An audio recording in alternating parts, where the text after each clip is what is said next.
Chapter 9. It's all in how you look at things. Soon all traces of Dictionopolis had vanished in the distance, and all those strange and unknown lands that lay between the kingdom of words and the kingdom of numbers stretched before them. It was late afternoon, and the dark orange sun floated heavily over the distant mountains. A friendly, cool breeze slapped playfully at the car, and the long shadows stretched out lazily from the trees and bushes. "Oh, the open road!" exclaimed the humbug, breathing deeply, for he now seemed happily resigned to the trip. "The spirit of adventure, the lure of the unknown, the thrill of a gallant quest. How very grand indeed!" Then, pleased with himself, he folded his arms, sat back, and left it at that. In a few more minutes they had left the open countryside and driven into a dense forest. "This is the scenic route, straight ahead to Point of View," announced a rather large road sign, but, contrary to its statement, all that could be seen were more trees. As the car rushed along, the trees grew thicker and taller and leafier until, just as they'd hidden the sky completely, the forest abruptly ended and the road bent itself around a broad promontory. Stretching below to the left, the right, and straight ahead, as far as anyone could see, lay the rich green landscape through which they had been traveling. "Remarkable view," announced the humbug, bouncing from the car, as if he were responsible for the whole thing. "Isn't it beautiful?" gasped Milo.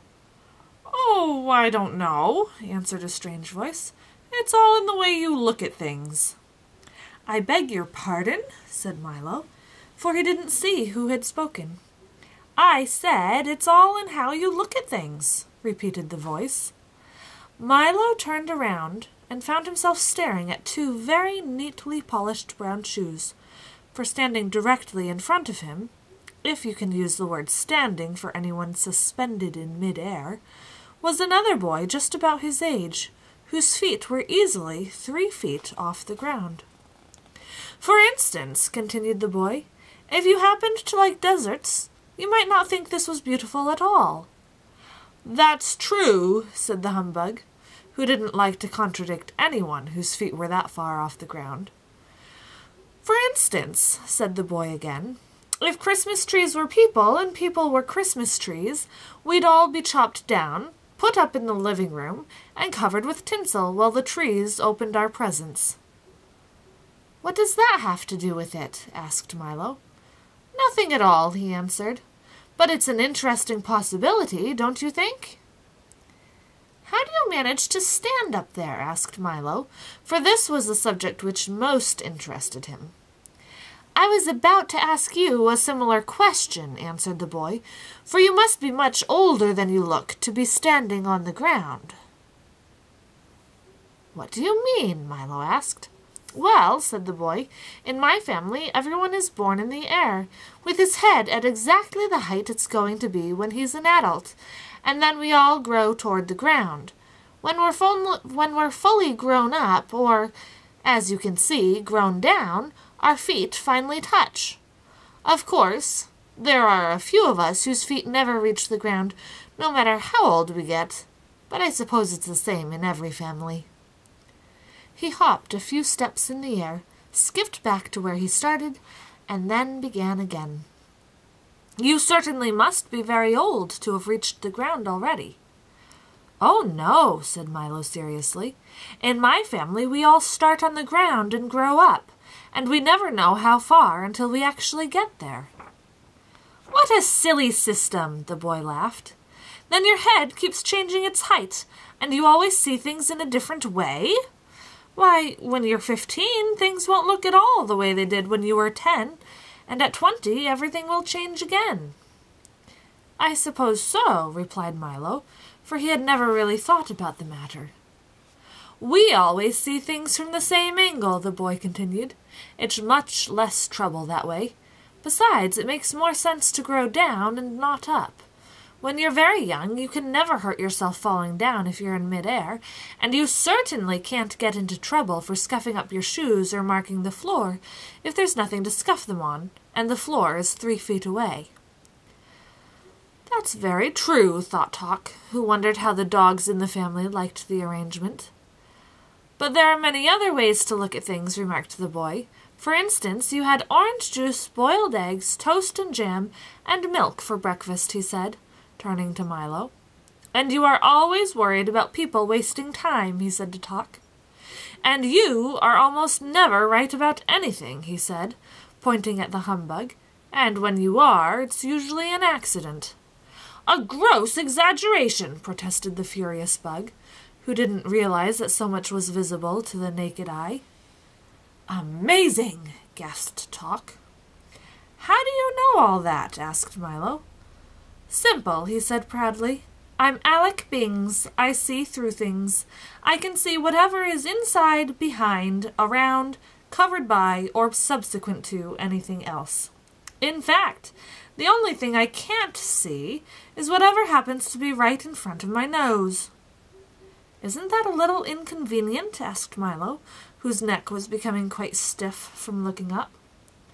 It is a little, replied Alec, but it is quite important to know what lies behind things, and the family helps me take care of the rest. My father sees to things, my mother looks after things, my brother sees beyond things, my uncle sees the other side of every question, and my little sister Alice sees under things. How can she see under things if she's all the way up there? Growled the humbug.